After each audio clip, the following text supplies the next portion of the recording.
Bonjour à tous et puis merci de nous accueillir. Donc Joël Bréard, moi je suis professeur à l'Université de Caen et rattaché au laboratoire ABTE, Aliments, Bioprocédés, Toxicologie et Environnement. Bonjour à tous, je suis David Duriati, je suis responsable recherche et développement au sein de l'entreprise De Pestel qui est producteur de lin. Bonjour, moi c'est Arnaud Riwal, je travaille au Dôme, je suis chargé du projet Dégénération plastique dont on va vous parler aujourd'hui.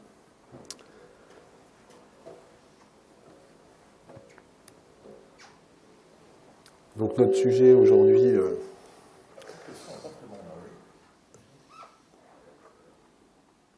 donc les pollutions plastiques et quelles alternatives construire avec les publics. Donc on a décidé de mettre l'accent sur cette utilité d'aller vers le grand public pour faire avancer la recherche, pas de façon parallèle mais de façon imbriquée, avec une intégration en fait, des publics dans le processus de recherche encadré par une équipe de recherche. Et on a beaucoup d'expériences en fait, qui montrent qu'on peut aller chercher des angles morts de la recherche grâce à des recherches participatives. Ce n'est pas faire une recherche à côté, c'est faire vraiment une recherche avec et faire des échanges dans les deux sens entre le grand public et les équipes de recherche. Donc le laboratoire ABTE, dans le cadre du programme Prosperity, s'est tourné vers le Dôme pour co-organiser avec lui en fait, cet aspect sciences participatives dans le programme Prosperity. Donc on a créé un petit programme qui s'appelle Dégénération plastique, qui est le nom en fait, du programme de recherche participative. Pour l'instant, on a commencé par une conférence participative. Ensuite, on a mis en place un espace découverte, un petit démonstrateur pour expliquer au public qui passe au Dôme de quoi on parle, parce qu'il y a beaucoup de mots un petit peu compliqués. On a des nouvelles technologies, on a des PHA, on a des biocomposites ou des composites biosourcés. On explique un petit peu à tout le monde en fait, l'utilité de ces nouveaux matériaux. Et puis ensuite, on passe sur des séries d'ateliers. Donc là, on a débuté avec Enquête de biodéchets. C'est notre première série d'ateliers qui va se terminer avec le Turfu Festival au Dôme et où on va amener les publics à se prononcer en fait, sur ce que font les chercheurs, les interrogations que ça suscite, et puis les remontées, les attentes, en fait, essayer de construire avec les publics les nouveaux matériaux de demain, en fait, plutôt que de les créer en laboratoire et puis de les proposer ensuite au public. Donc, quelles sont leurs attentes, quelles sont leurs craintes vis-à-vis de ces nouveaux matériaux.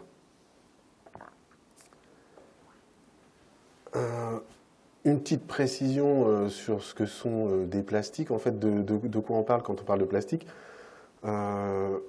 On parle souvent de plastique synthétique, en fait, et souvent de plastique pétrosourcé. Aujourd'hui, dans le vocabulaire, quand on parle de plastique, on parle de plastique pétrosourcé essentiellement. Donc un plastique, c'est un polymère, c'est un assemblage de molécules identiques et qui donne des propriétés très particulières à ces matériaux. Et c'est pour ça qu'ils envahissent notre quotidien. Je vous ai mis une petite photo, un plan sur le mur de déchets qu'on a mis au Dôme sur tous les plastiques qui envahissent notre quotidien.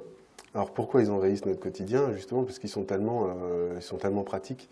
On a des emballages plastiques, des emballages alimentaires qui sont étanches à l'eau, qui sont étanches à l'air, qui sont étanches aux bactéries, donc qui sont très très utiles pour la santé, très utiles pour la conservation, pour l'économie, en fait aussi éviter de faire plus de déchets alimentaires, etc. Donc c'est vraiment de grosses utilités. On a des plastiques qui peuvent être à la fois transparents, solides, légers, résistants au choc, résistants. Donc on a vraiment avec toutes ces matières plastiques des matériaux qui ont des qualités qu'on ne peut pas retrouver dans les autres matériaux en fait.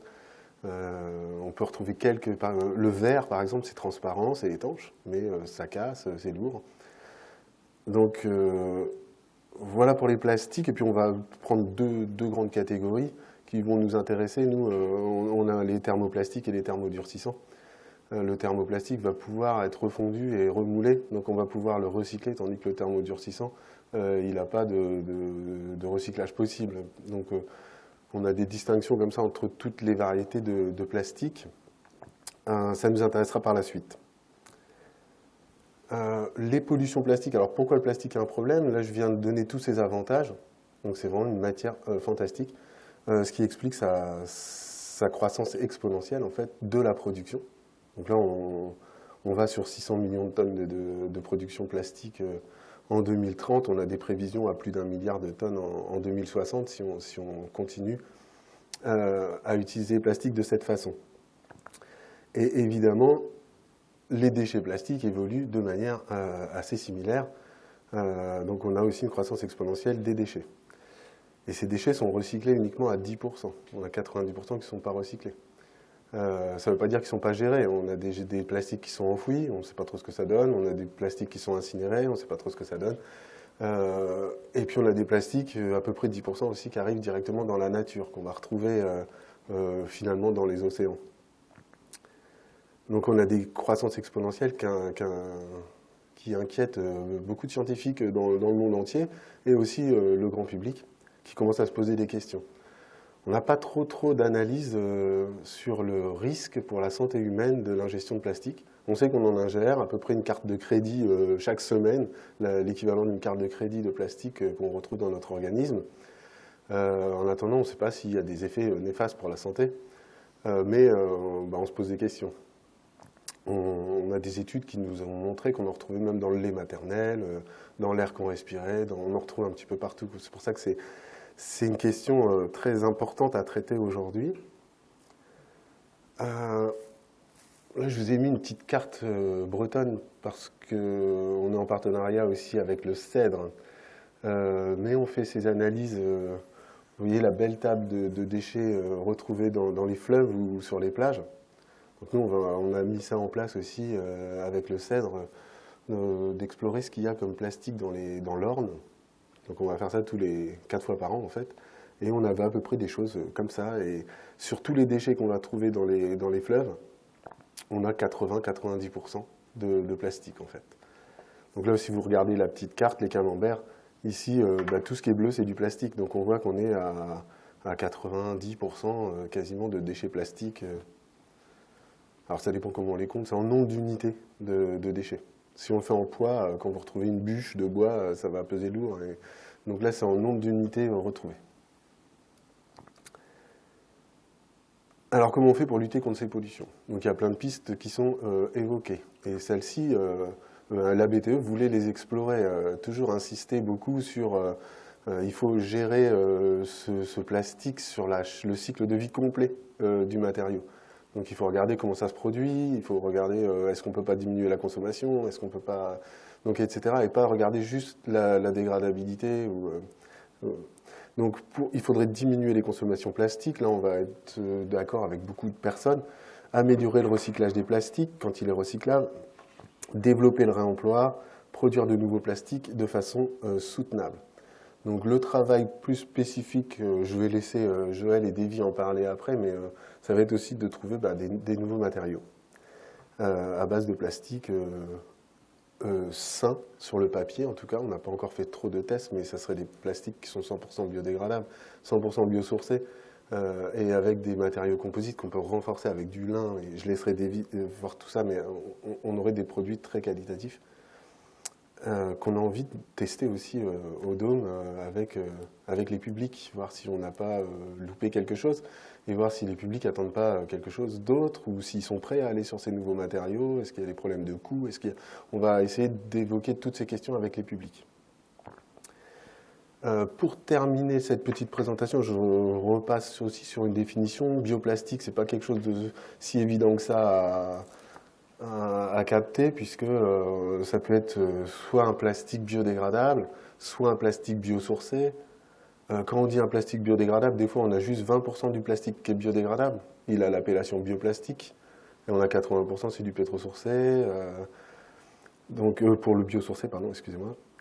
Donc on a vraiment des gros flous au niveau de savoir ce que c'est qu'un bioplastique et savoir si c'est vraiment une appellation qui garantit un plastique de qualité environnementale importante. Donc il y a tout plein de labels, on s'y perd beaucoup dans les labels. On pourrait aussi travailler sur les labels avec les grands publics, voir comment on fait pour se repérer. Quand j'achète un bioplastique, j'ai envie, moi, de pas trop polluer, etc. Comment je peux m'assurer que c'est quelque chose d'intéressant pour la planète. Voilà, donc j'ai déjà été assez long comme ça. Je vais passer la parole à Joël. Oui, alors donc, merci Arnaud. Donc là, ce que tu as présenté, c'est effectivement un point sur lequel on a souhaité insister, c'est de profiter d'un outil sur le territoire qui est le Dôme pour, je dirais, sensibiliser le grand public, et pas que le grand public, et également les acteurs de la recherche, sur justement l'usage des plastiques. Et je dis bien l'usage. Donc on voit bien en interne, justement, au Dôme, la capacité aussi à s'approprier d'un sujet. On a vu justement, ce n'est pas le labo qui communique pour expliquer en fait comment on introduit les plastiques, comment on les définit. Donc ça, je dirais, c'est un gros travail qui est mené déjà depuis un an. Et puis donc là, je vais insister sur un point en particulier, et les travaux que l'on mène à l'université. Donc déjà, dans un premier temps, on voit bien que ce problème de plastique, on est autour de cette thématique de la pollution des plastiques. Après, je dirais, l'acier, le ciment, le plastique, c'est la troisième matière, en tout cas en termes de production au niveau mondial. Et en plus, on doit gérer ces problèmes de fin de vie. Et donc aujourd'hui, à l'Université de Caen, on a un laboratoire, la BTE, qui s'intéresse à ces problèmes de pollution d'origine anthropique. Et ce laboratoire que j'ai intégré donc, il y a 3 ans s'intéresse d'une part à ces pollutions d'origine anthropique, d'une part par rapport aux aspects des aliments. Donc là, pour ça, il y a le volet produits alimentaires. Donc, quelle est l'interaction entre l'aliment et le microbiote, entre autres, mais également sur les produits non alimentaires. C'est comment les problèmes de métaux lourds, en interaction avec les sols, l'eau et l'environnement, les problèmes d'hydrocarbures aromatiques dans l'environnement. Donc ça, c'est des sujets qui étaient déjà traités au laboratoire. Et ce que j'ai proposé, c'est de compléter le portrait de ces pollutions d'origine anthropique par rapport à la pollution des microplastiques. Alors ça pose le problème de la toxicité, donc c'est un axe fort du laboratoire. De nombreux toxicologues qui sont sur le laboratoire, ils s'intéressent à ces sujets, bien entendu en dehors des microplastiques. Je ne reviendrai pas dans le détail, mais en tout cas, comment on peut intégrer ce sujet dans la réflexion globale du laboratoire. Donc ça pose la question donc, où se situent ces pollutions de type microplastique et comment on pourrait proposer des solutions alternatives, comme l'a dit Arnaud. Donc là, je suis plus dans cet axe produits non alimentaires et donc de s'intéresser avec les équipes là, de quelles sont les bioressources. Et je serais même tenté de dire justement une démarche de produits locaux. C'est-à-dire comment on peut aller chercher, on entend beaucoup les régions parler de on va préserver les bioressources, on doit préserver l'eau. Et à partir de là, quelles sont nos matières locales? Donc on y reviendra sur le lin, mais je vais d'abord voir ce qu'il en est sur les plastiques. Alors, on va venir sur la deuxième slide. Alors on peut classer déjà Arnaud, tu as précisé ce qu'étaient en fait les biosourcés et les biodégradables. Alors sur la colonne de gauche, on a l'habitude à recenser en fait ce qu'on appelle les polymères biosourcés. Biosynthétisés, alors celui qu'on connaît évidemment, polymère naturel, la cellulose. Et puis composant principal, notamment du lin, mais pas que. Donc ça, c'est la cellulose. Et puis on voit une autre famille de polymères, et notamment ceux sur lesquels on va discuter, qui sont notamment synthétisés par voie bactérienne, les PHB. Donc ça, c'est la partie gauche, ce qu'on appelle des polymères biosourcés, parce qu'en fait, on les synthétise à partir de bioressources, de la biomasse. Et sur la partie droite, on va retrouver une autre famille de polymères. Ce sont des polymères conventionnels, qu'on a vu émerger évidemment après la Seconde Guerre mondiale, fortement, mais qui sont d'origine fossile, principalement, et associés à une synthèse chimique. Donc, ceci étant dit, on a 2 grandes familles, donc ces polymères dits biosourcés, et puis des polymères vus par d'autres origines au niveau du carbone, d'origine fossile. Alors, je poursuis la discussion et j'arrive à ce cadran. Ce qui va permettre de situer le décor à la fois d'un point de vue scientifique, c'est-à-dire sur quelle nature de matière on veut travailler. Et comme l'a dit Arnaud, il faut s'intéresser non pas à sa synthèse, mais aussi à sa fin de vie.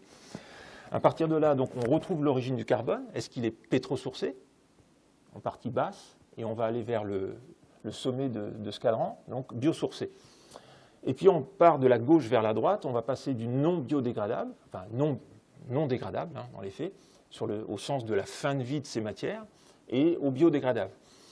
Alors on retrouve dans la partie basse en fait le cadran conventionnel, c'est-à-dire que ce sont des plastiques que l'on voit au quotidien. Alors celui des bouteilles plastiques hein, en particulier, les PET, les polyéthylènes en particulier, hein, les PET. Et j'ai même donné un exemple en fait d'acteurs qui pouvaient intervenir sur le territoire. C'est comment on s'intéresse à la dépolymérisation. Donc comment on peut traiter donc c'est comment recycler ces matières. Donc là, il y a un travail effectivement sur le territoire de se poser la question comment on peut trouver des solutions, des alternatives au sens du recyclage.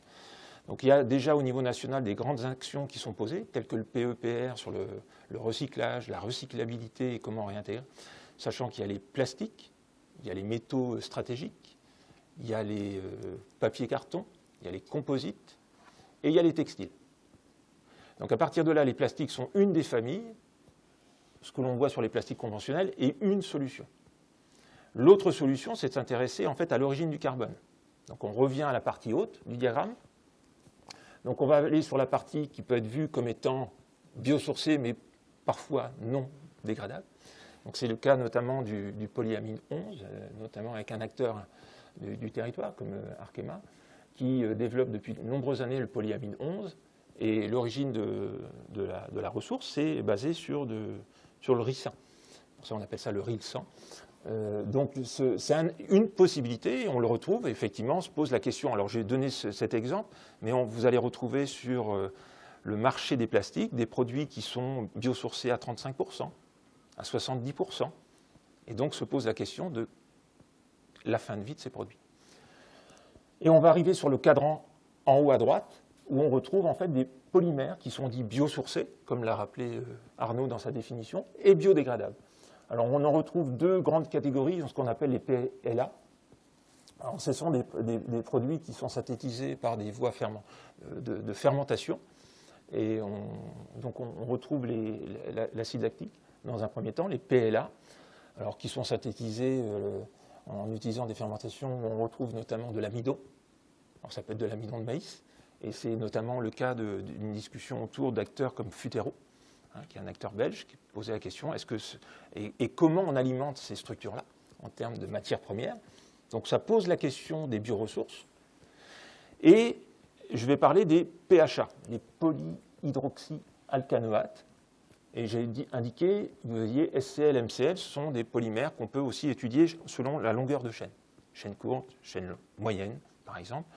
Et au laboratoire, et c'est ça qui m'a intéressé, pourquoi j'ai rejoint ce laboratoire, c'est parce qu'il y a une pépite à l'université de Caen et des chercheurs tels que Rida Mosrati et David Corollaire qui travaillent depuis 15 ans sur ce sujet-là et qui ont su synthétiser, en tout cas qui ont un savoir-faire autour du génie des procédés pour synthétiser ces PHA, et notamment chaînes moyennes qui peuvent apporter des propriétés. Alors, David a présenté les thermoplastiques, les thermodurcissables, on aurait pu parler des élastomères.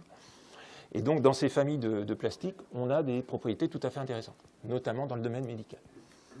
Voilà. Alors, on se pose la question de comment sont élaborés ces produits, parce qu'ils peuvent être biosourcés, biodégradables.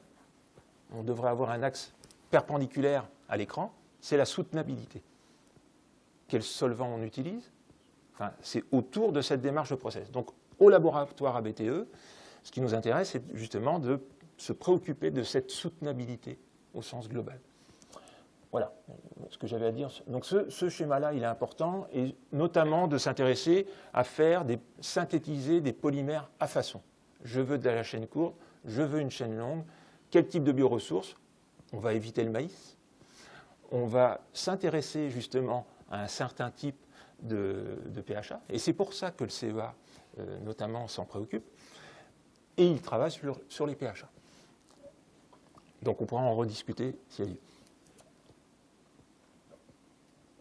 Alors, aujourd'hui, on voit effectivement des matières qui ont été transformées pour faire des produits, notamment des matériaux plastiques comme on dit, biosourcés, biodégradables. Alors ça rentrait conventionnellement dans les bureaux d'études dans une démarche de performance, de coût, de production. Mais depuis quelque temps, la notion de soutenabilité a pris un poids considérable. Et donc on le voit notamment dans les agences, et tu vas nous en reparler avec l'indice PEF, sur l'analyse du cycle de vie des produits. On a souhaité, au-delà de la synthèse de nouveaux polymères, de voir comment on pouvait intégrer ça dans une démarche soutenable au sens de l'approche avec et pour la société. C'est pour ça qu'on a fait appel au Dôme dans ce programme, et d'où la démarche que Arnaud a présentée. Donc ce sujet-là nous préoccupe fortement, et c'est le débat qu'on a dit étant nécessaire. C'est pour ça que l'Université de Caen est engagée sur cette démarche de science avec et pour la société, sur laquelle on souhaite aussi se mobiliser autour de ces plastiques, pour la rendre de plus en plus audible. Ensuite, on va poursuivre sur un point. Voilà, juste pour vous donner un exemple. Donc on a en haut à gauche, en fait, ce sont des polymères qui sont synthétisés par voie bactérienne. Donc on a à peu près dans le monde, alors on va dire 300 types de bactéries qui ont été repérés pour synthétiser ce genre de plastique. L'Ifremer, dans ses sous-chautecs, a repéré en tout cas des éléments qui permettent justement par des voies marines, des bactéries marines, de synthétiser des polymères tout à fait intéressants. Nous, on a un type de bactérie que l'on maîtrise bien depuis 15 ans. Et donc, c'est en donnant les bons substrats. Alors c'est là que justement, on peut aussi se poser la question de quel type de substrat. Comment on stresse ces bactéries pour qu'en fait, elles synthétisent elles-mêmes des PHA. Donc on les alimente avec des sucres, on peut les alimenter avec des acides gras, et puis à partir de là, se pose la question de quel type de substrat en amont.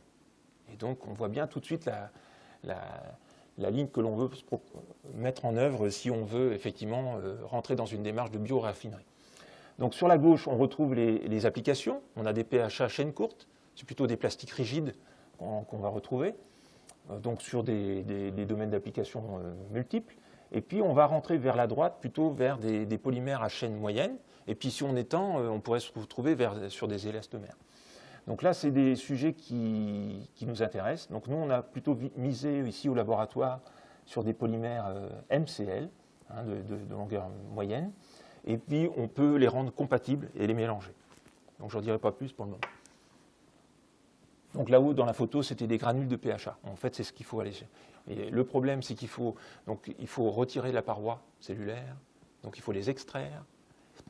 Il faut les purifier avant de parler vraiment du polymère.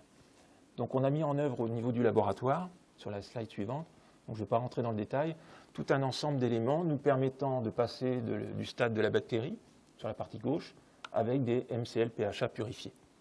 Donc ça, c'est des choses que l'on sait faire à l'échelle du laboratoire. Et pour justement sensibiliser le monde de l'application, se pose la question du scale-up.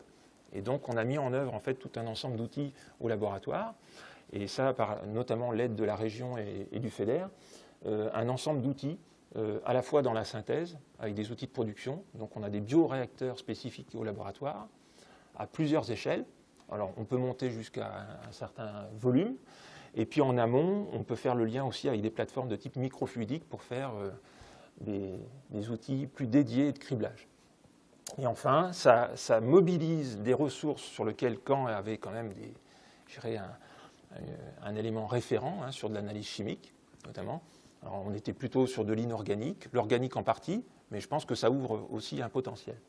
Donc là, j'ai donné quelques exemples sur des analyses physico-chimiques qui nous intéressent. Ensuite, pour la mise en forme, on peut faire des films, des membranes, des objets 3D, on fait de l'impression 3D. Enfin, tout ça, c'est des choses qui se font actuellement. Donc, c'est des programmes qui sont financés par BPI France, comme j'ai dit, la région Normandie et le FEDER, et puis également l'ANR. Je pense... Est-ce que j'avais encore? Oui. Alors, tout ça pour dire que nous, ce qui nous intéresse à l'Université de Caen, c'est de rendre, je dirais, ce sujet maîtrisé, pour se dire, voilà, on fait du PHA à façon, quel outil on met en œuvre, d'où l'idée de synthétiser le tout à travers une plateforme de recherche qu'on a intitulée Bioprocédés et Analyse, où on s'intéresse à faire le lien entre procédés, structure et propriété dans une démarche soutenable. Ça vient compléter ce que l'on savait déjà faire sur les pollutions d'origine de type hydrocarbures aromatiques. avec mon collègue Jérôme Le Dauphin, et on s'intéresse notamment au PHA pour l'autre partie en utilisant des bioressources maîtrisées. Voilà, je vous remercie. Donc juste pour le transfert, l'idée que on peut utiliser le plastique seul. On peut voir de multiples applications dans le domaine médical, hein. Ça peut être des valves cardiaques, ça peut être des stents, ça peut être pour diffuser des médicaments dans de la bioencapsulation. Donc voilà, c'est ce genre de choses qui nous intéressent. Et on peut évidemment utiliser ce plastique pour l'associer aux fibres de lin. Merci Joël. Donc effectivement, la question qu'on peut se poser maintenant, c'est comment on passe d'une technologie de laboratoire, donc le PHA, et comment on fait arriver cette technologie-là à vous, les utilisateurs finaux, pour que vous puissiez les utiliser dans votre quotidien.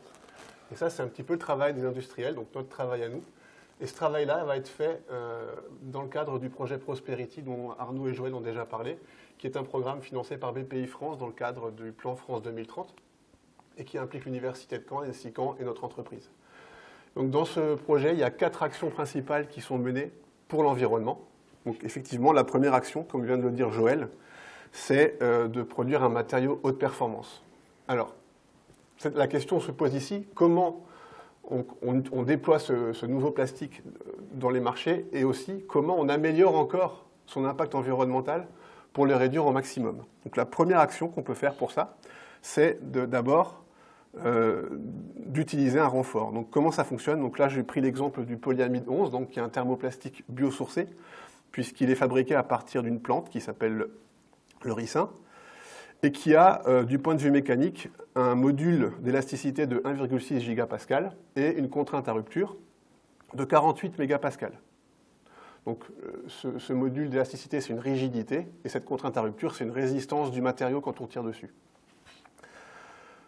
Nous, de Pestel, on est producteurs de fibres de lin. Donc là, vous avez l'exemple de la plante de lin, hein, donc, qui est semée au mois de mars et qui est récoltée en été, donc qui pousse en 100 jours. Et dans cette tige de lin, eh bien, on a une partie alvéolaire qui est ici, qui correspond à du bois. Et tout autour, en bleu clair, là, sur la photo, eh bien, on a de la fibre, donc qui est en fait un petit tube qui est une fibre qu'on va utiliser pour faire du renforcement. Et donc, cette fibre, si on la met à l'intérieur, enfin, si on la met dans ce PA11, eh bien, le matériau que vous voyez ici en photo, qui a été produit chez nous, dans le cadre du projet Prosperity, permet d'avoir une contrainte à rupture de 302 mégapascal et une rigidité de 22 gigapascal. Ça veut dire qu'en fait, dans le sens des fibres, on est capable de multiplier par 6 la résistance du matériau et par 13 sa rigidité. Et donc ça a des applications fortes dans l'entreprise, puisqu'avec ça, on peut faire des pièces industrielles qui sont semi-structurelles. Alors, quel est l'impact sur l'environnement de cette amélioration des performances? Eh bien, ça permet, pour la même fonction, d'utiliser beaucoup moins de matériaux. Si on veut faire une pièce avec uniquement du PA11, il faudra utiliser une plus grosse quantité de PA11 que si on renforce ce PA11 avec notre fibre de lin. Donc, ça permet d'alléger les pièces qu'on fabrique et donc de limiter leur consommation d'énergie si ce sont des pièces en mouvement. La deuxième action qu'on a entreprise dans le projet Prosperity, et là Joël en a déjà beaucoup parlé, c'est l'utilisation du MCL-PHA, donc, qui est un plastique, qui est un bioplastique qui est fabriqué à partir de substrats qui peuvent être des déchets industriels, de sucre ou de graisse, qui sont digérés par une bactérie qui produit ensuite ces PHA. Donc je ne vais pas revenir là-dessus, mais ce sont ces matériaux que nous, on souhaite utiliser dans le cadre du projet Prosperity pour proposer un matériau composite à base de fibres de lin qui sont cultivées dans notre région en Normandie et d'un matériau polymère qui serait produit initialement par un laboratoire et puis après un scale-up régional aussi pour être incorporé à nos fibres. La troisième action, parce que là on ne parle que du matériau, mais ça ne suffit pas, pour pouvoir avoir un fort impact sur l'environnement, il est très important de travailler sur la fin de vie du matériau. Qu'est-ce qu'on fait de ce matériau composite quand il a fini son cycle de vie, quand il est usé, quand il a été endommagé? Eh bien, il y a dans le projet Prosperity qui est résumé ici, donc on retrouve l'utilisation en bas à gauche des PHA produits par des bactéries, nos rubans préimprégnés que vous avez vu tout à l'heure, et ensuite la fabrication de pièces. Là, il y a l'exemple d'une éolienne, mais on peut imaginer n'importe quel type de pièces industrielles. Et bien, ces pièces, en fin de vie, on va travailler dès la conception à essayer de les réutiliser si elles sont faiblement endommagées. On a montré déjà dans différents travaux qu'un composite faiblement endommagé peut être reformé et réutilisé tel quel dans des applications similaires. S'il est faiblement endommagé, on va pouvoir le réparer par l'utilisation de ces mêmes matériaux neufs. Et si l'endommagement est extrême, donc que la pièce ne peut pas être réutilisée en l'état, on va pouvoir la recycler et la réutiliser dans d'autres applications, par exemple la plasturgie. Donc on travaille sur l'ensemble du cycle de vie de la pièce, ce qui permet donc de réduire encore l'impact écologique du matériau. Et la dernière action qu'on peut faire au niveau industriel pour réduire l'impact environnemental de ces nouveaux matériaux, c'est de travailler sur leur procédé de fabrication. Donc, dans le cadre de Prosperity, on a mis en place un nouveau procédé, une innovation qui est environnementale, mais pas seulement, qui est aussi technologique et en termes de process, qui est un procédé de fabrication de ces rubans en cycle court. C'est-à-dire qu'on va travailler sur un ruban qu'on va imprégner par poudrage, donc on utilise de la poudre, qu'on met directement à l'intérieur des fibres, et qu'on calandre afin d'imprégner les fibres directement avec le polymère. Ça permet d'avoir très rapidement un matériau utilisable directement par nos clients et en utilisant uniquement de l'électricité par opposition à notre procédé actuel qui utilise du gaz et de l'eau. Là, c'est terminé. Le procédé ne va plus utiliser de gaz et ne va plus utiliser 1 centilitre d'eau pour la fabrication de ces matériaux.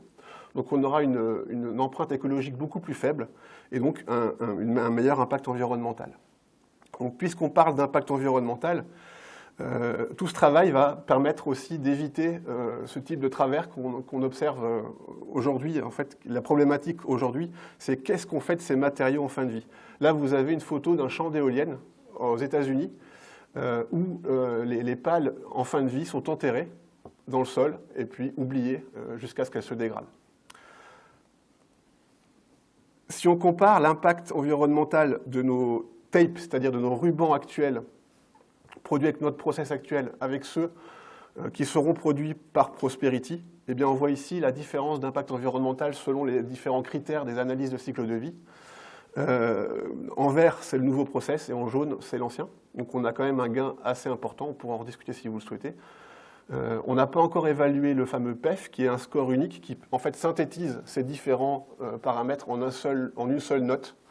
Voilà, le travail n'a pas encore été fait puisque le process n'est pas encore en route, donc on ne peut pas encore évaluer précisément l'impact environnemental. Donc en vert ici, vous avez des prévisions faites avec nos connaissances actuelles.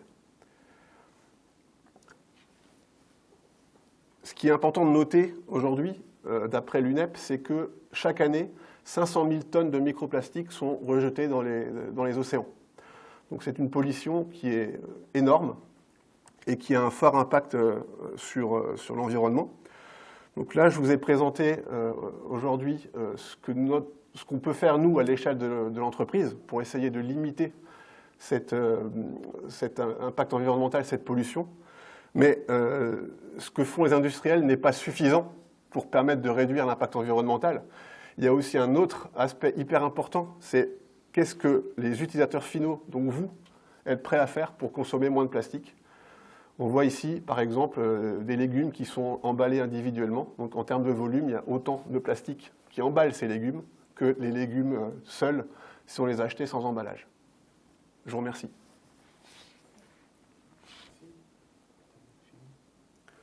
Merci à tous les trois. J'imagine que vous allez accepter quelques questions. Oui.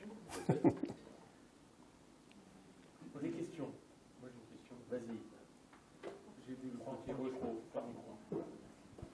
Moi, je vois la dimension recherche, la dimension industrielle pour fabriquer les emballages éventuels, et puis la dimension grand public au Dôme. Mais il manque encore une case pour moi entre comment est-ce que le grand public arrive à dire, quand il va au supermarché ou au magasin de bricolage ou je ne sais quoi, de dire moi je ne le veux pas emballer comme ça, je le veux dans un PHA ou dans un... Alors ça passe d'une part par l'aspect normatif. Je pense que c'est effectivement déjà un point. Donc Arnaud a évoqué la notion des logos. Donc c'est un sujet sur lequel on discute au Dôme. Puis là, sur le premier atelier, c'est la première question qui est sortie. C'est comment je fais, moi, pour savoir ce que je fais. Est-ce qu'on pourrait... donc là, c'est une recherche sur 3 ans, recherche participative sur 3 ans. On va recenser les questions clés des publics, en fait, et ce qu'ils veulent faire. Et on va mettre en place un protocole de recherche participative où chacun va pouvoir donner ses... on aura un protocole très précis qui va permettre de tester une des hypothèses qu'on aura retenues. Par exemple, l'hypothèse ici, ça pourrait être est-ce qu'un label clair permettrait de réduire la quantité de plastique pétrosourcé. Et après, on mettra un protocole, on ne sait pas lequel il sera, puisqu'il sera défini par le grand public, justement, par les participants à ces ateliers. Et là, il y aura un protocole qui sera mis en place pour essayer de tester cette hypothèse-là. Ouais, juste une remarque, c'est qu'il y a déjà des actions qui existent. Donc, au niveau national, sur la recherche participative, la sensibilisation à la biodégradabilité des plastiques. Il y a un laboratoire de Toulouse qui a déjà un programme qui s'appelle Plastizen et il communique déjà auprès du grand public pour des solutions liées à la biodégradabilité des plastiques. Donc, leur programme de recherche participative a abouti à un protocole qui est lui purement sur la dégradation des plastiques. Donc, ils vont donner, c'est aussi là où le public peut apporter de la donnée à la recherche en effectuant des tests un peu partout en France, dans des sols différents, avec des pH différents, avec des taux d'humidité, des températures différentes, de voir si les plastiques type PLA, ils travaillent surtout sur le PLA, ils sont bien biodégradables ou si finalement ils résistent aussi longtemps qu'un plastique pétrosourcé. Donc ça c'est un autre exemple, ça pourrait arriver. Nous on ne sait pas encore où on va aboutir, sur quel protocole on va aboutir, mais on sait qu'on en aura un et qu'on le diffusera après nationalement. Là, ça pose le problème de la fin de vie. D'ailleurs, il y a des logos qui sont utilisés pour les composteurs domestiques ou des composteurs industriels. Et donc c'est ce genre d'action qui est proposé. Oui, c'était un peu autour de ça que j'avais une question aussi. En termes de recherche, en fait, il faut bien découpler visiblement biosourcé et biodégradable. Donc, qu'est-ce qui peut garantir d'une certaine manière que l'origine sympathique et biologique du carbone fait que le truc est biodégradable à la fin? Rien, j'imagine. Hein. Bah, c'est totalement découplé comme problème. Il y a le problème de la ressource. Ouais. Et d'où le substrat. Bien sûr, ça c'est un vrai problème. Ça c'est une chose. Et puis la manière dont il est géré en fin de vie. D'accord. Voilà. Et actuellement, c'est là qu'il y a beaucoup à faire. On préfère d'ailleurs ne même plus chercher à faire du tri. Et on voit bien des solutions sur les plastiques qui partent en incinérateur. Oui, oui. Donc en fait, en termes d'impact sur la planète d'une façon générale, qu'est-ce qui serait le plus important? La partie dégradation à la fin de vie, ou la partie origine du carbone? Ah, le tout. J'entends bien, mais ça, c'est pas une réponse. Moi, c'est l'origine. C'est l'origine. C'est l'origine du substrat.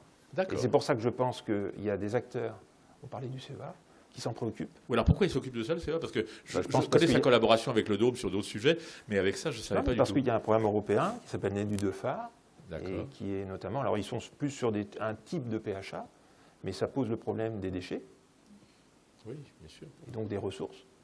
Et puis après, il y a tout le cycle en fait de la synthèse, mais ça c'est jusqu'à la biodégradabilité, mais je pense que c'est en amont, si on veut déconstruire, ou en tout cas maîtriser cette déconstruction, il faut aussi s'intéresser au moment de la conception. Et du choix des matières, choix des composants. Est-ce qu'on a besoin d'autant d'additifs? Ça, c'est effectivement une question qu'on doit se poser. Donc, je pense que c'est, d'une part, pour votre question, la problématique de l'usage. Donc ça, si on veut effectivement y remédier, c'est comme l'énergie. Je pense qu'on est sur le même rapport.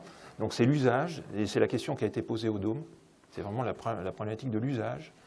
Et puis en amont, dans ce qu'on pourrait appeler les matériaux locaux, quelles sont les matières locales sur lesquelles de quoi on dispose. Vous avez parlé d'additifs.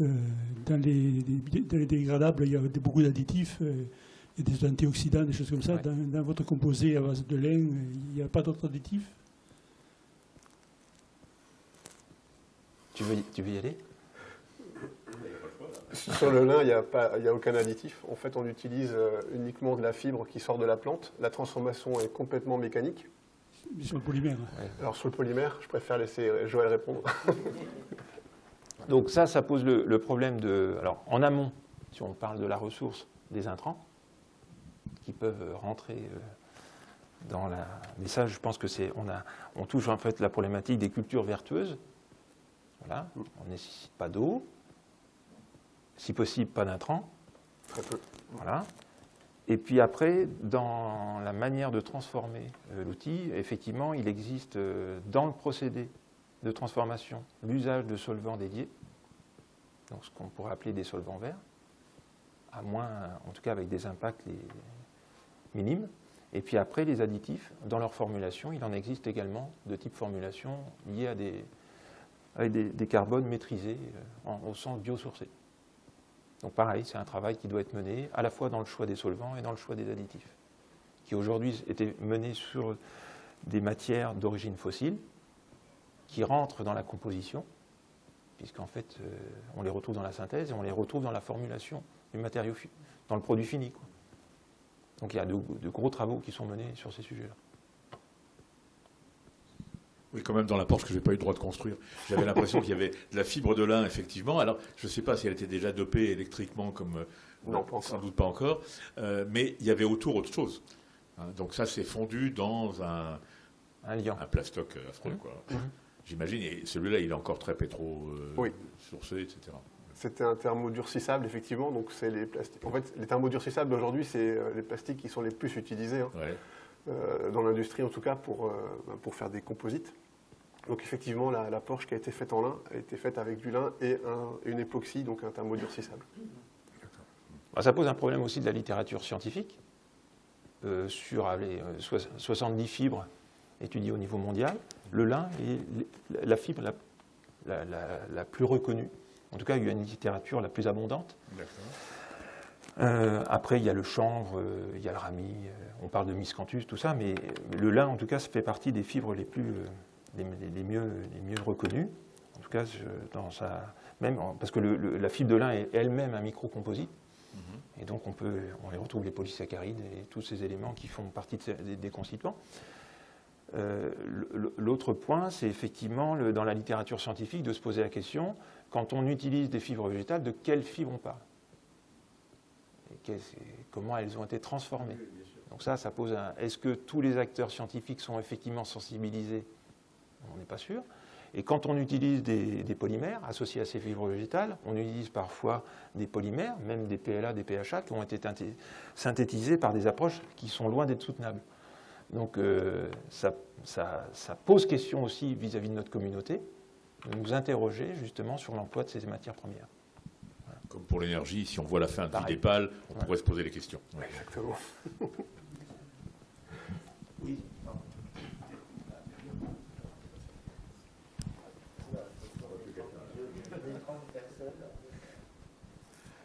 Alors, moi j'avais deux petites questions sur la fin. Vous venez de parler à l'instant d'additifs. Est-ce que ces additifs n'engendreront pas de problème sur la recyclabilité, d'une part, et d'autre part, sur le début, sur les matériaux biosourcés que vous utilisez, est-ce qu'il n'y aurait pas un phénomène de compétition entre différentes industries qui veulent justement s'accaparer ces produits biosourcés pour, par exemple, la production de méthane, la production d'engrais ou... C'est très à la mode, c'est très en vogue de réutiliser les déchets d'autres industries. Est-ce que... Alors, on va commencer par les additifs. Donc on repose le problème de l'usage. L'usage pose la question de quel type de fonction. Plus on recherche des fonctions et puis multiples, plus on va chercher... Alors ça commence par des additifs pour la coloration, mais on le fait pour multiples fonctions. Ça prouve des propriétés optiques, des propriétés électriques et j'en passe. Donc je pense qu'on doit se poser la question de quel type de produit est-ce qu'on en a réellement besoin et à quelle finalité. Donc c'est l'usage. Je pense qu'on va résoudre le problème des additifs à partir de là. D'une part par l'usage et d'autre part par leur origine. Donc ça pose la question de la synthèse de solvants, d'additifs qui sont biosourcés, biodégradables. Parce que si on veut effectivement les déconstruire, on va se poser la question de pouvoir justement faire le tri de ces éléments. Ensuite, la question, c'était liée à la ressource. Et aujourd'hui, est-ce qu'on doit promouvoir des matières qui sont basées justement sur la production de champs de maïs pour récupérer de l'amidon qui nécessite des ressources en eau considérables. Ça doit nous poser la question. Et donc, c'est bien par l'usage et aussi de la sensibilisation du grand public de se poser la question, quelle est la matière première en amont. Après, la concurrence, elle se fait sur, je dirais, le label, bien porté à la connaissance de ce qu'est un produit biosourcé et biodégradable. Parce que la concurrence, aujourd'hui, on vend des produits qui, à une époque, étaient 35% biosourcés, qui le deviennent à 100% biosourcés, alors que ça reste le même produit, uniquement par rapport à de la communication auprès du grand public. Donc, il va falloir mettre en place un processus normatif exigeant, si on veut effectivement, et le rendre, c'est ce que disait Arnaud, que ça soit compréhensible du grand public, comme on le fait dans l'alimentation. Donc ça, c'est un sujet important. Et toutes ces questions, c'est hyper intéressant d'entendre ces questions-là, parce que c'est celles-là qu'il faut étudier derrière. Est-ce qu'il n'y aurait pas compétition, effectivement, sur la ressource, même si c'est de la ressource issue des déchets d'autres industries. Effectivement, ça, c'est des questions hyper intéressantes à étudier. Il suffit de voir la méthanisation. Parce que quand on dit, nous, on veut travailler avec le grand public, on veut faire échanger avec le grand public, c'est vous êtes le grand public aujourd'hui, vous n'êtes pas de ce côté-là, même si vous avez des grandes compétences scientifiques ou pas, ça dépend, je ne sais pas. Mais vous êtes le grand public, nous, dans le grand public, on va avoir des gens qui travaillent dans l'agriculture, des gens qui travaillent dans l'industrie, des gens qui sont au chômage, des gens qui ont des contraintes de coûts, qui vont dire, voilà, il y a des produits comme ça qui vont arriver, moi je ne vais jamais pouvoir me les payer de toute façon. Donc ça ne va pas marcher, et c'est tout ça qu'on veut. Et à chaque atelier, on a un chercheur de la BTE qui est présent sur l'atelier aussi pour pouvoir répondre, pour pouvoir enregistrer ces questions-là, pour pouvoir apporter des débuts de réponses ou dire tiens, on va étudier ça. Et c'est ça qu'on va essayer de faire vivre pendant 3 ans. Et c'est bien de secouer un petit peu les chercheurs des fois aussi avec des questions, parce qu'on est parti sur quelque chose de bien précis, on se dit c'est super, et puis on ne voit pas toujours tout. Je parlais d'angle mort tout à l'heure, et les questions de ce type-là, c'est très intéressant, parce que c'est vrai que, oui, finalement, si on n'a pas de ressources et qu'on est obligé d'aller chercher du maïs, finalement, pour nourrir nos bactéries, et bien finalement, on va se retrouver coincé. Après, le PHA, PLA, c'est des choses qui sont connues, on n'a pas, c'est pas nouveau. Ce qui est important, c'est que, en tout cas, la communauté scientifique se retrouve notamment dans un groupement de recherche, qui est commun au CNRS, à l'ANSES, et puis à l'INSERM, pour travailler sur la question des polymères et océans.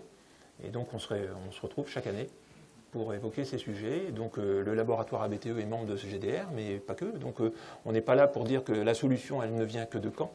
On rentre vraiment dans une démarche à une échelle beaucoup plus large, et pour communiquer jusqu'à même d'ailleurs à l'échelle du GIEC, pour qu'il y ait un sujet autour des plastiques.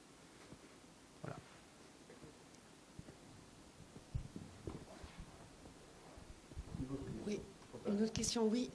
Je m'interrogeais en vous écoutant et en voyant la dernière image sur le coût et le retour sur investissement.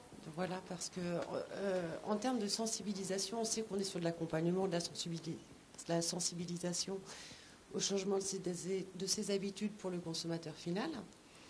Et si on se place du côté de l'entreprise, aujourd'hui, la question que je me posais, c'est est-ce que réellement elle a la capacité à financer un matériau durable ? Est-ce que c'est extrêmement plus élevé qu'un matériau non durable ?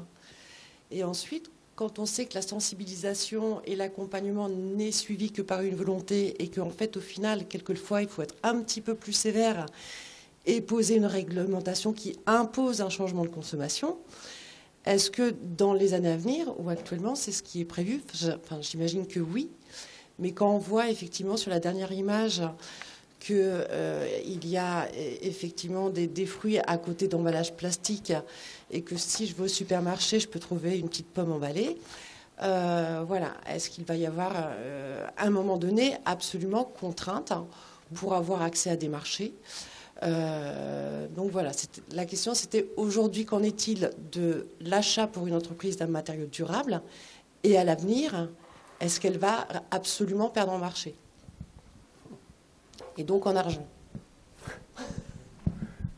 Alors la question est compliquée.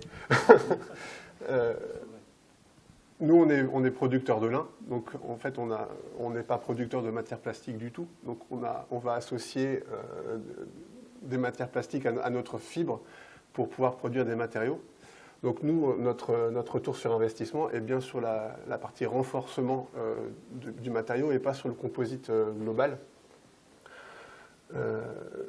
Ce qu'on souhaite, nous, en tant qu'entreprise, c'est essayer de valoriser une ressource locale, régionale, dans les matériaux, justement parce qu'on fait du lin, de fibre végétale, pour baisser l'impact environnemental des matériaux composites, et ce, par le biais du meilleur plastique possible. Donc le meilleur plastique possible, aujourd'hui, le PHA n'existe pas encore. Le PA11 en est un, mais ce n'est pas non plus la panacée. Ne serait-ce qu'en termes de coût, parce que le PA11 est un matériau plastique qui est très cher, qui coûte à peu près une trentaine d'euros le kilo en petite quantité, donc beaucoup plus cher que le lin.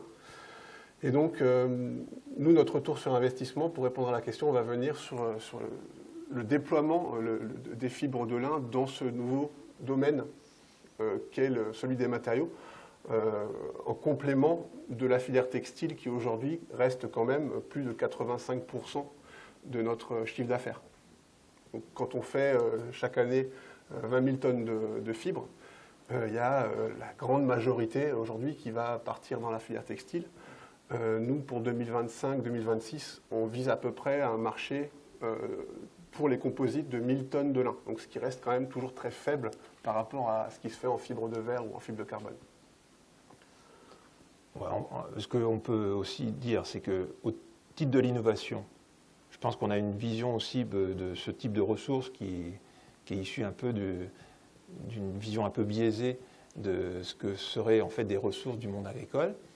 Je pense qu'aujourd'hui, il y a de multiples applications. D'ailleurs, ça a été prouvé par des travaux qui ont été financés par, notamment dans le cadre d'une thèse CIFRE, pour synthétiser des nanocristaux, des nanofibres de cellulose à partir de ces fibres. Et d'autres régions savent parfaitement le valoriser. Et à ce titre-là, ça montre bien justement le potentiel d'innovation, que l'on peut aussi faire des composites sans y associer des polymères synthétisés par des voies externes. C'est-à-dire qu'on peut faire aussi des composites tout cellulose, puisqu'on a bien vu qu'on avait des polymères naturels internes à ces fibres. Et puis pour répondre à la question d'un point de vue coût, je pense qu'elle est à plusieurs niveaux. Elle est d'une part de se préoccuper justement de l'évolution, je dirais, du sens du métier. Et on le voit bien d'ailleurs chez les jeunes, parce que de par notre métier en tant que chercheur, on crée de la connaissance, on diffuse de la connaissance, et on voit bien qu'au niveau du public jeune, il y a de fortes évolutions et de l'attente en fait de l'identité des entreprises à se mobiliser sur des sujets en fait avec une démarche vertueuse. Donc ça, il y a effectivement une évolution forte là depuis 2-3 ans. Donc ça, c'est un premier élément. Et puis le deuxième élément, il est sociétal en termes de coût. D'où le sens de l'usage et des acteurs comme le Dôme, de se poser la question, quel est le coût sur la santé et le coût sur l'environnement. Donc s'il y a un coût réel, il est, d'après moi, sur ce point-là. Il y a certes le coût matière. Le problème du coût matière, c'est un coût matière au sens d'un produit. Donc après, certes, le coût matière peut être vu comme étant excessif, mais si on l'intègre dans sa globalité, c'est plus la même démarche, quoi. Donc il y a un changement de paradigme à avoir à ce niveau-là. Tant que les entités qui payent la matière d'une part et celles qui payent la fin de vie d'autre part sont différentes, il y a le normatif qui peut faire quelque chose. Voilà. C'est pour ça que le normatif, aujourd'hui, va vous amener à revoir le plastique à usage unique, on l'a vu récemment, et on le voit sur d'autres aspects. Donc ça, c'est l'aspect normatif, la sensibilisation. Et je pense que la jeune génération, se l'approprie très bien. Et donc, on voit aussi que les choses évoluent très vite. Je ne suis pas sûr qu'ils soient encore prêts à payer un coût important. Oui. Alors, une question dont vous n'avez peut-être pas la réponse, mais quid des grands industriels justement du plastique? Où est-ce qu'ils vont? Est-ce qu'ils sont partis dans cette démarche-là? Ou est-ce qu'ils restent campés sur leur position? Ou effectivement c'est aux consommateurs de gérer le recyclage, alors que ce n'est peut-être pas une évidence quand on prend un petit peu de recul. Bon, on ne va pas apporter toute la réponse, mais les grands acteurs, ils sont déjà mobilisés. Oui. On l'a bien vu sur l'énergie, et sur ces matières, qui sont issues notamment de ces ressources fossiles, il y a déjà une sensibilisation. Donc après, comment les choses vont évoluer, c'est de l'organisation, comme on le voit principalement autour de l'énergie, parce que c'est le sujet qui nous vient en première analyse d'un point de vue coût direct. Mais dans l'usage des matières, oui, les grands acteurs se mobilisent. Puis il ne faut pas oublier le pouvoir du consommateur dans l'histoire. C'est vrai qu'on en parle tout le temps et finalement, il ne marche pas trop. Mais celui qui achète, finalement, c'est nous. Nous, on achète. Si on refuse d'acheter quelque chose. Et là, on a... quand tu as besoin de pommes et que tu arrives au supermarché et qu'elles sont toutes emballées dans du plastique, tu es quand même obligé de les acheter, quoi. Oui, mais bon, on comprend. Il y a toute une organisation à mettre en place. C'est vrai qu'il y en a qui vont sur le marché acheter leurs fruits et légumes, il y en a qui vont... c'est contraignant, et dans un monde où on a de moins en moins de temps, moi aussi j'achète aussi des choses sous emballage plastique, mais c'est tout ça qu'il faut aussi repenser. Est-ce qu'il y aurait une manière de le faire? L'industriel, normalement, il est là pour contenter le client, à terme. C'est l'économie du conteneur-contenu. Et si l'industriel nous propose ça, c'est parce qu'il sait qu'on est pressé. Il sait qu'on a envie de choses qui se conservent, parce que si ma pomme, je la laisse 15 jours sans protection, elle va pourrir. Si elle est protégée, elle ne va pas pourrir, etc. L'industriel, il vient combler des besoins peut-être... Oui, mais enfin, il y a aussi des révolutions comme les sacs plastiques jetables. On vit très bien aujourd'hui, alors qu'on disait que c'était impossible. Exactement. C'est normatif. Ouais. C'est normatif. C'est pour ça que le recyclage évolue fortement, la réutilisation aussi. Donc ça, c'est des éléments qu'on a intégrés dans le programme de recherche, mais parce que c'est évident. Ça fait partie de la grille de lecture auquel on doit apporter des réponses. Maintenant, ce n'est pas suffisant. Je pense que ce qui est nouveau, en tout cas pour nous, c'est de rentrer un petit peu, de sortir un peu de zone de confort et de dire on va interroger des acteurs qui s'intéressent à ces sujets-là, comme au Dôme et à l'Université de Caen, qui est sur la notion d'usage.